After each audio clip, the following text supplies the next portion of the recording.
Someone's got married. Finally, Blake Monroe appears. And Solo is most definitely flying alone.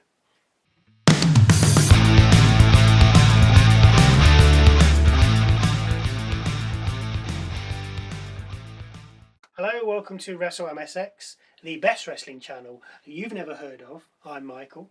I'm Sally. So after running through the last few matches Gunther and Cody have had and Sami's involvement, we begin with Trick Williams and the little fella. He missed SmackDown last week because he went to Jamaica with Lil Yachty and Lash Legend and is now a married man. Not sure who he married though, but he's married. Anyway, Trick goes on to run down Ricky Saint, who he'll be facing at Night of Champions, with Saints then of course coming out wearing... I don't know what that is. Saints tells Trick not to overlook him and that the Trick Williams hype train will end tomorrow. He then asks if the little fella comes with a title.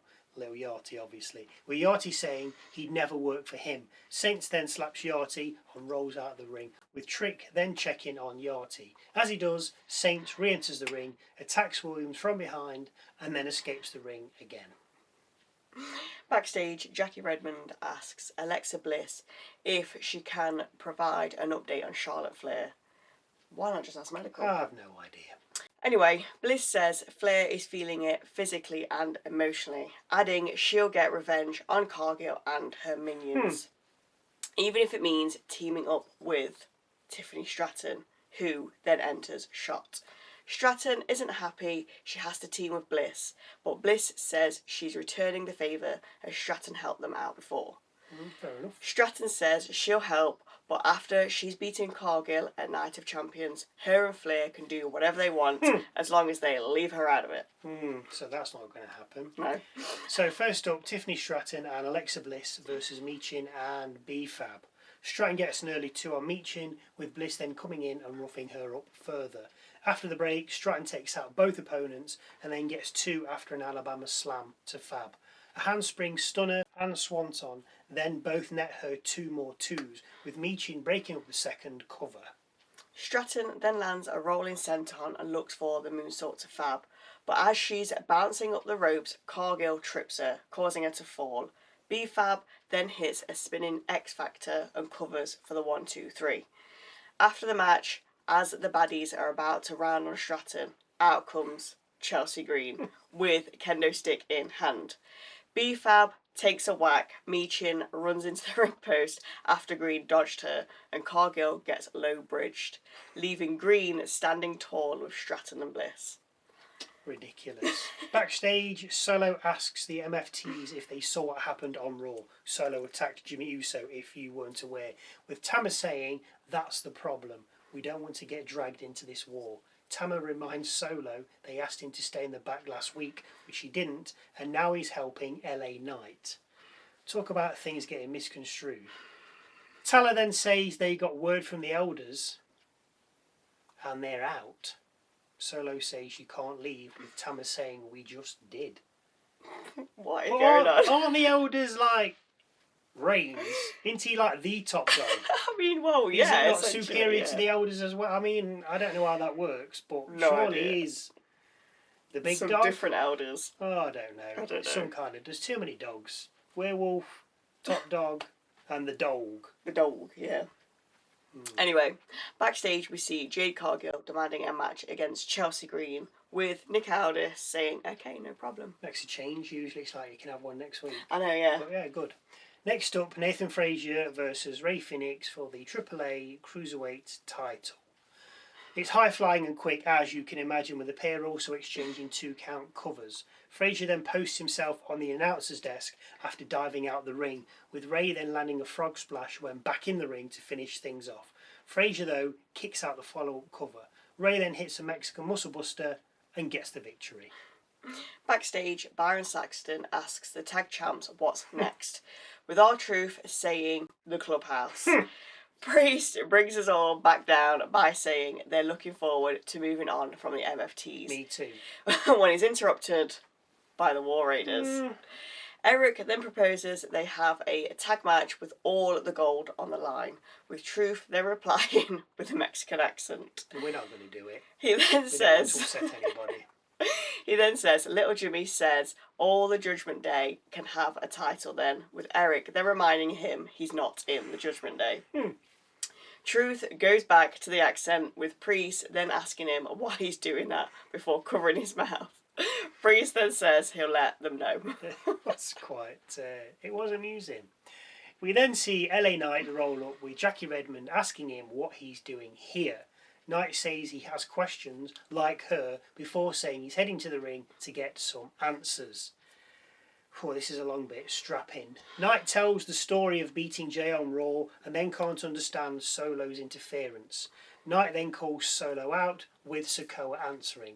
Solo says he's not here to fight and that everyone in his family has left him.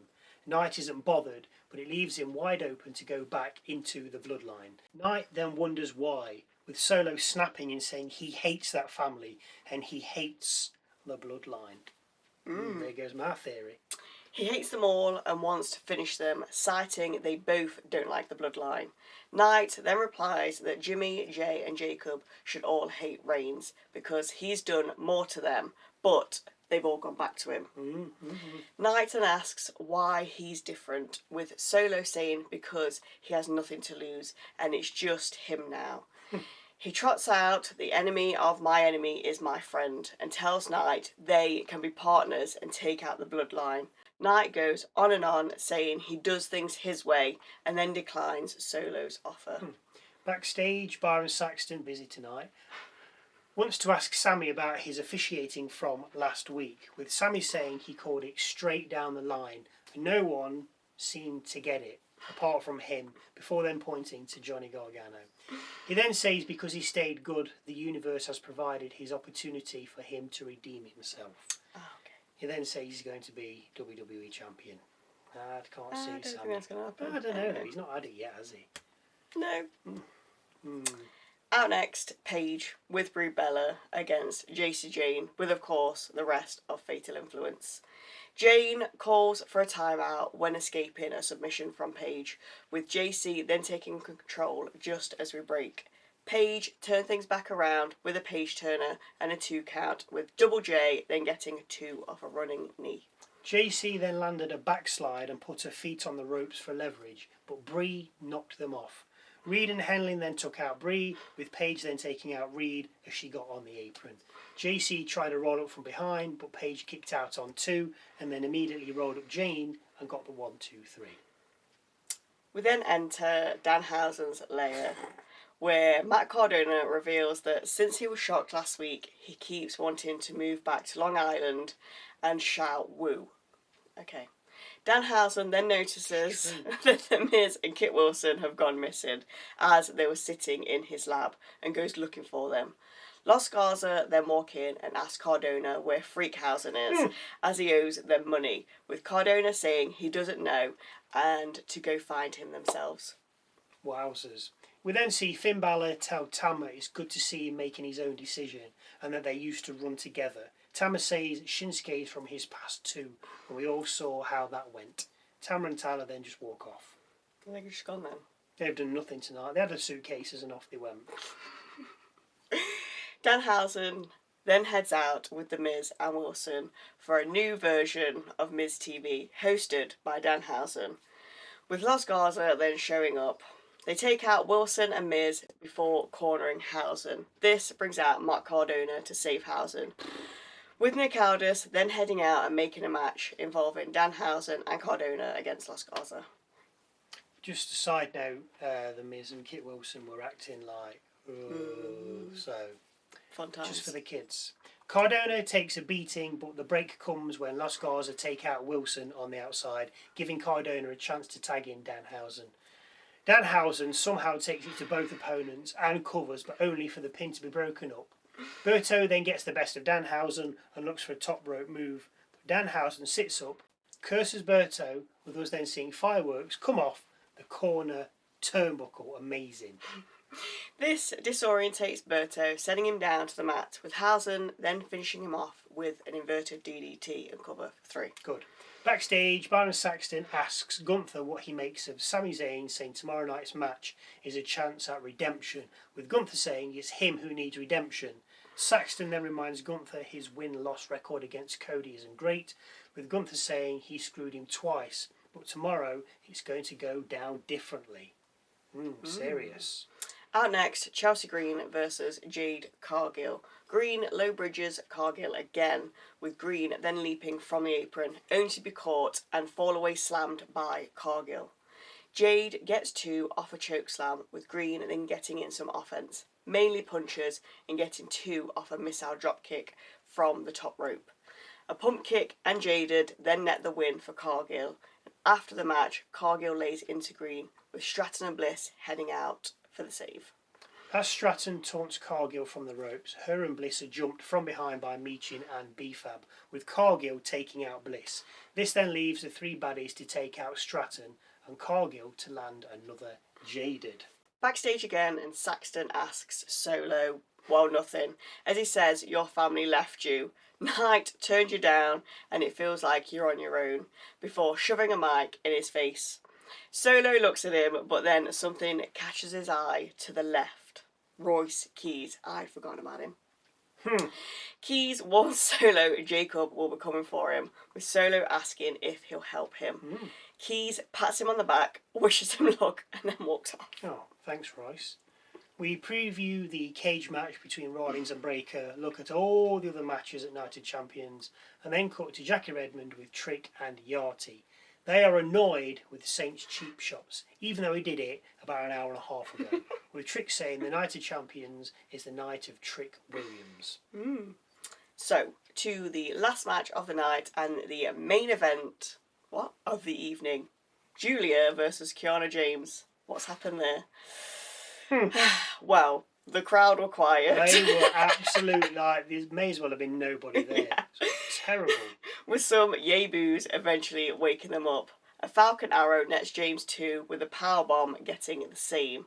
A sunset flip bomb then brings James down from the ropes, with Giulia then following up with a Arrivederci. A Northern Lights bomb and cover for the 1-2-3. After the match, we finally see Blake Monroe, who jumps Giulia and leaves her down in the middle of the ring. So Julie's going to be going against Blake Monroe. More than likely, yeah. And obviously Monroe's new, so she's going to get all the push. Yeah. So thanks for coming, Giulia. You've gone in a program with James. You've beaten her, and now you're going to get beaten. Yeah. So to the last section of the night, Cody Rhodes, Sami Zayn and Gunther. Cody heads out first and asks the crowd what they want to talk about. But before he can get going, he's interrupted by Sami Zayn. Zayn thanks his ride or die fans and then regrets the fast count he gave him when he covered Gunther, and regrets hitting him, as in Cody, with the championship. Sami says he didn't want it like this, with Cody saying enough. This is exactly what you want. A match where you don't even have to pin me. Cody then tells him he's exhausting and can't understand why he's friends with Kevin Owens. Owens would say what he meant and would stab him in the front and not the back like Zayn. Sami then tells Rhodes to keep Owens' name out of his mouth and that he should be on his knees thanking him, because if it wasn't for him, Gunther would be champion now. Gunther's orchestral entrance then hits, with the Austrian heading out. He asks what all the drama's about, saying he doesn't care what happened and he's only bothered about winning the title, as he should be. He says he'll leave Night of Champions as the winner, telling Zayn he is a non-factor to him, and Cody that he'll face the King of the Ring winner at SummerSlam, not him. Jey Uso's music then hits, with the Usos then heading to the ring. Jay's about to run it back, but Gunther tells him not on his time. He then tells Cody if he sees him at SummerSlam, then here's a warning shot. He then turns to Sami and fires a warning shot to him if he wins, and then finally turns to Gunther and tells him he gets no warning shot, because he's going to do him just like he did at WrestleMania and tap his ass out like a little pitch.